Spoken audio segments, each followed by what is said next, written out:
सभी को नमस्कार। उम्मीद आप अच्छे होंगे, बहुत अच्छे से अपनी पढ़ाई वगैरह भी कर रहे होंगे।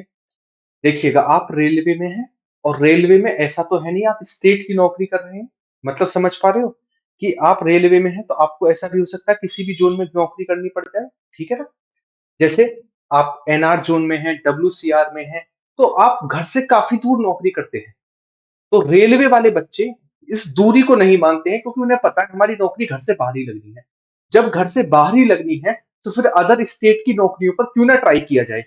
उसी में आपके लिए एक बेहतरीन जॉब मैं ये कह सकता हूं कि ऐसी नौकरियां बार बार नहीं निकलती हैं और इनमें ट्राई किया करो। रीजन क्या है? डिट्टो सिलेबस बिल्कुल ज्यों का त्यों रेलवे वाला है, एनटीपीसी वाला है। आप सभी को ये फॉर्म डालना चाहिए। कहां से फॉर्म मिलेगा, कैसे कैसे, एक बार मैं आपको पूरी डिटेल दे दूंगा। कब पे एग्जाम होगा, क्या एग्जाम पैटर्न है, नेगेटिव मार्किंग, सारी चीजें मैं आपको आने वाली 2 से 3 मिनट में बता दूं।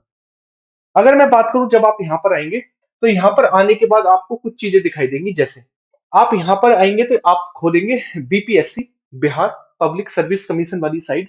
उस पर आपको एक एडवर्टीजमेंट दिखेगा, असिस्टेंट एजुकेशन डेवलपमेंट ऑफिसर, है ना? कौन सा? असिस्टेंट एजुकेशन डेवलपमेंट ऑफिसर, एईडीओ का। जब आप इसे ओपन करोगे तो आपको यहाँ पर सारी चीजें डिटेल में मिल जाएंगी और यहीं से आप अप्लाई कर सकते हो। ठीक है? अब मैं आपको ये बता देता हूं कि आपको क्या क्या यहाँ पर रिक्वायर है, कैसे कैसे आप डाल सकते हो, क्या क्या इसका एग्जाम पैटर्न है, सारी चीजें।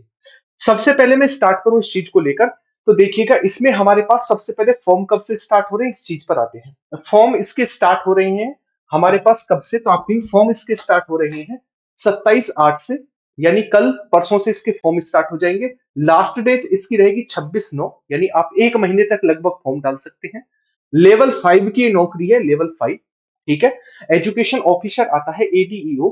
अगर मैं बात करूं एज को लेकर तो 21 से 27 नॉर्मल है। इसके अलावा जो आरक्षण वाली है एससी एसटी और ओबीसी के लिए, वो आरक्षण इसके बाद और मिलेगा एससी एसटी और ओबीसी वालों के लिए। अगर मैं बात करूं बेसिक पे तो 29,200 इसका बेसिक पे है ना? लेवल 5 की नौकरी, जैसे एनटीपीसी में लेवल 5 होता, सेम टू सेम वही लेवल 5 की नौकरी है। ठीक है? अगर मैं आगे की ओर बढ़ूं तो आगे आपके पास आता है इसमें एग्जाम पैटर्न।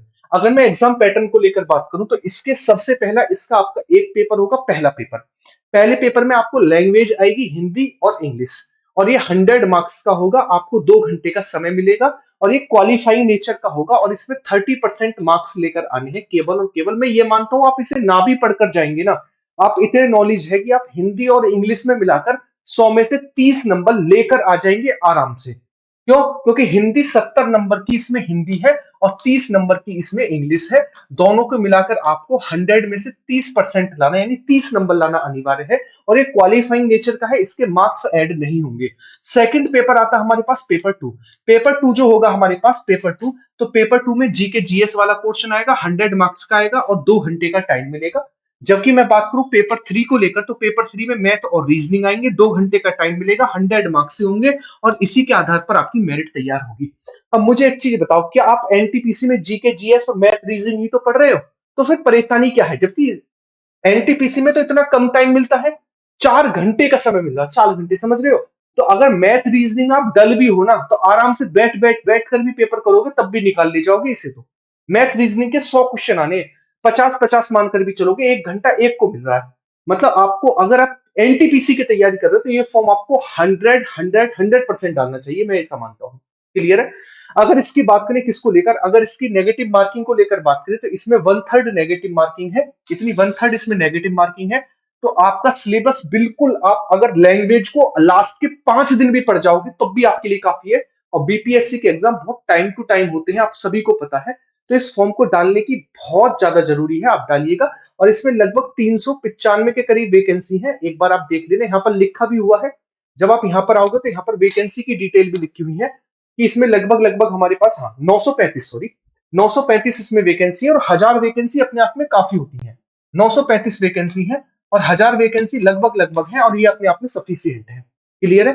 तो उम्मीद है ये सारा का सारा पार्ट आपके समझ में आया होगा।